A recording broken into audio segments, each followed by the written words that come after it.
Ciao chitarristi, avete mai visto delle chitarre che sembrano sbagliate? Non sbagliate in senso assoluto, ma sbagliate nel senso che non sembrano fatte da chi le ha fatte.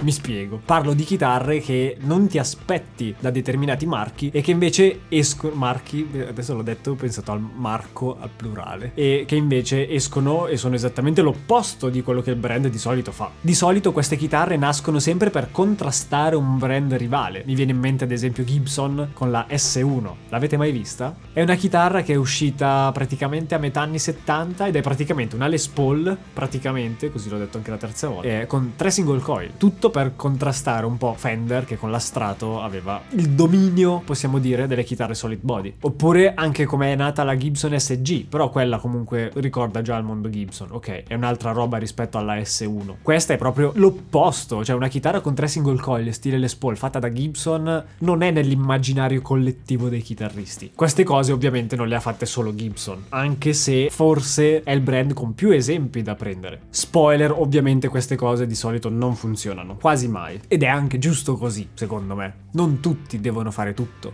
E poi c'è PRS, vabbè. Comunque, tutte queste cose succedono sempre quando il brand vuole andare contro alle sue caratteristiche. Infatti, prima vi ho parlato di alcuni esempi fatti in casa Gibson, ma nel video di oggi parliamo di questo esempio della stessa praticamente identica dinamica, ma in casa Fender. E sì, ho il naso chiuso. Torniamo sempre a quella metà degli anni 70 in cui Gibson cerca di fare il passo per contrastare Fender, contemporaneamente Fender fa il passo per contrastare Gibson, ma su cose diverse. Infatti Gibson esce con la sua chitarra con i 3 single coil, quella che vi ho fatto vedere prima. Fender invece cosa fa? Esce con una chitarra tipo Les Paul? No, si butta nel mercato delle chitarre semiacustiche, che in quel momento, e penso tuttora oggi, è dominato dalla Gibson ES335. Quella chitarra è un monumento. Ora, è una chitarra che non vi ho ancora detto quale, ma vabbè. È una chitarra che è nata a metà degli anni 70 per quelle motivazioni. Va benissimo. La cosa curiosa però è che è stata prodotta per un tot, poi dismessa, e si è ricominciato solo di recente a riportarle un po' al pubblico. Si parla di anni tipo il 2013, una decina d'anni fa. E si parla di una produzione dismessa dall'82 fino al 2013. Cioè è un sacco di tempo. Quindi adesso aspettiamo che Gibson riporti la S1. Comunque, avrete già capito sicuramente di che chitarra sto parlando. Com'è che dicono quelli bravi? I presentatori? Bando alle ciance.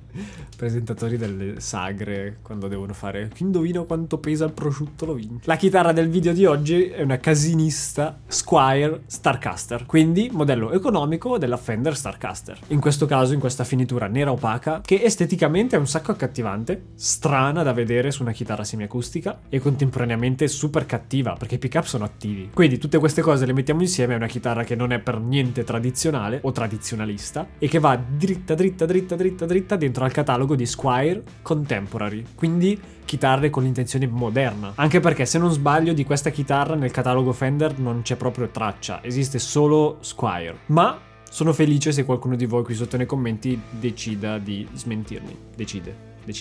Decidetevi.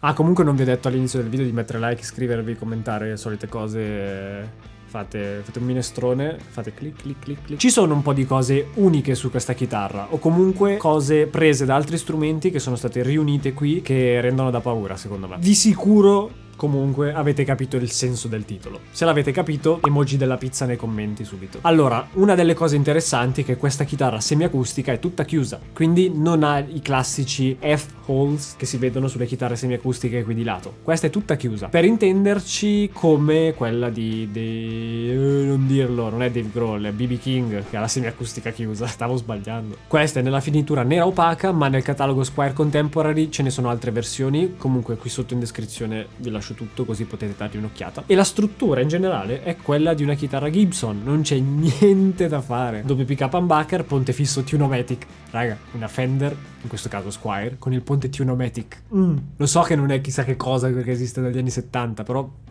giustamente per divergere un po' dal progetto originale i potenziometri sono la metà, un volume e un tono. Sapete la mia passione per i 2 volumi, per i 2 pickup. Il selettore è un 3 posizioni posizionato qui nella spalla sotto, quindi rispetto alla 335 è un po' diverso, però non è strano vedere i selettori, quanto lo sto dicendo male, non è strano vedere i selettori in questa posizione. Ora, a parte il fatto che come la tocchi restano le ditate, quindi già è sporca e fa schifo, come vi dicevo i pick up sono attivi. Dietro la chitarra c'è il vano per la pila e si parla di 2 pick up Squier SQR ceramici che spingono in una maniera che non ha senso, soprattutto se pensate alla semiacustica come quella chitarra che appena alza il volume, si alza il volume, aumenta un po' la distorsione e inizia a fischiare ovunque, ti urla, ti fa oh basta. Questa è chiusa e questa sua chiusezza passatemela, impedisce al body di creare quei rientri fastidiosi che poi rientrano, fa il feedback. Ci sono lo stesso, si fanno, ma esattamente come si fanno con le chitarre elettriche normali col volume alto. Qui abbiamo i pick up attivi, quindi vi lascio solo immaginare quali distorsioni userò per le demo audio di questo video. La chitarra è tutta in acero, quindi body, fondo,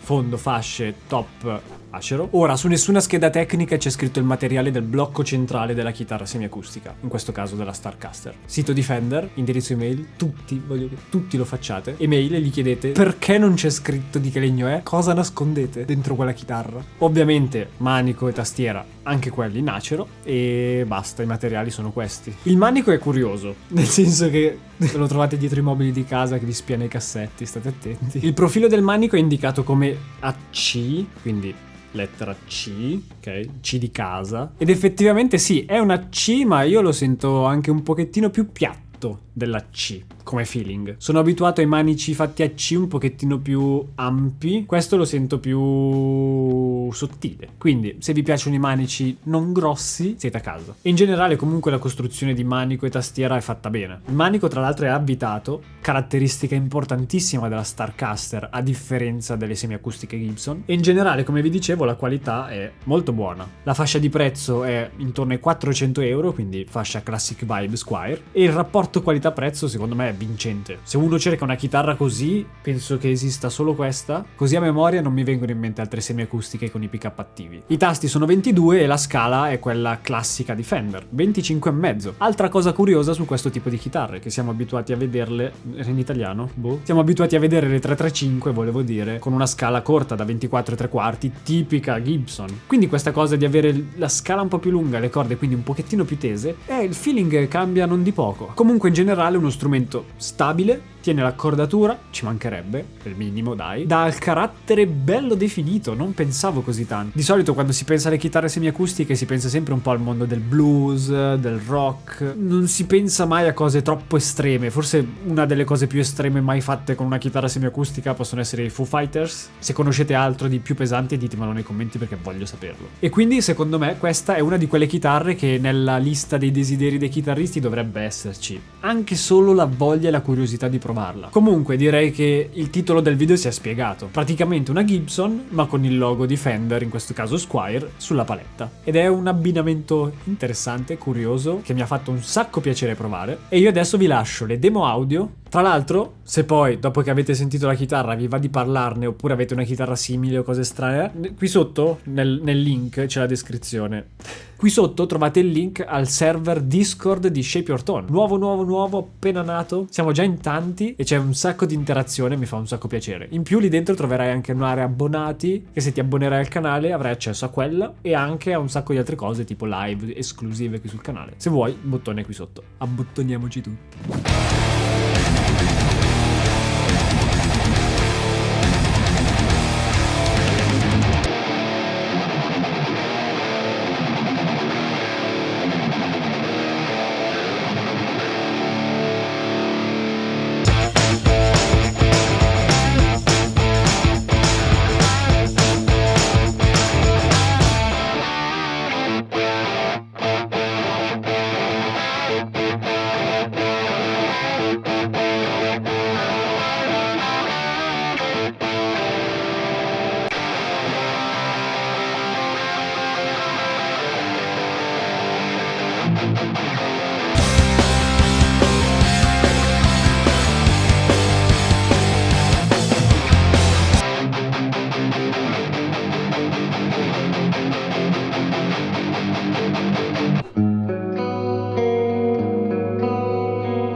Quindi tiriamo un attimo le somme di questa chitarra. È uno strumento curioso? Sì. Versatile? Ni. Molto specifico? Ni. È quella via di mezzo strana proprio perché deriva dal fatto che è fatto unendo due concetti che sono diametralmente opposti. Chitarra con i pick up attivi, quindi rock metal, non per forza, ok? Ma tendenzialmente quello, con una chitarra semiacustica, rock blues. E il risultato è un sacco interessante. Resta la mia non preferita per una serie di cose. Prima di tutto il logo sulla paletta, che è importantissimo. No, non è vero, non vuol dire niente quello. C'entra niente, però la paletta sì, fa schifo. Diciamo che si fa riconoscere, ok? Siamo d'accordo tutti. Si fa riconoscere. In generale è uno strumento fatto bene, ma su questo ormai non servono altre conferme. Il catalogo Squier in questa fascia di prezzo ormai regala queste perle. E io ringrazio tantissimo i ragazzi di Musical Store 2005 che mi permettono di provarle per voi, queste perle. Ho detto, sembra la R moscia forse. E capite bene che per me, metallaro come sono, una chitarra del genere è uno sfizio che mi sono voluto togliere. Vediamo cosa succede da qui in avanti. Grazie, prego, arrivederci. Lasciate like,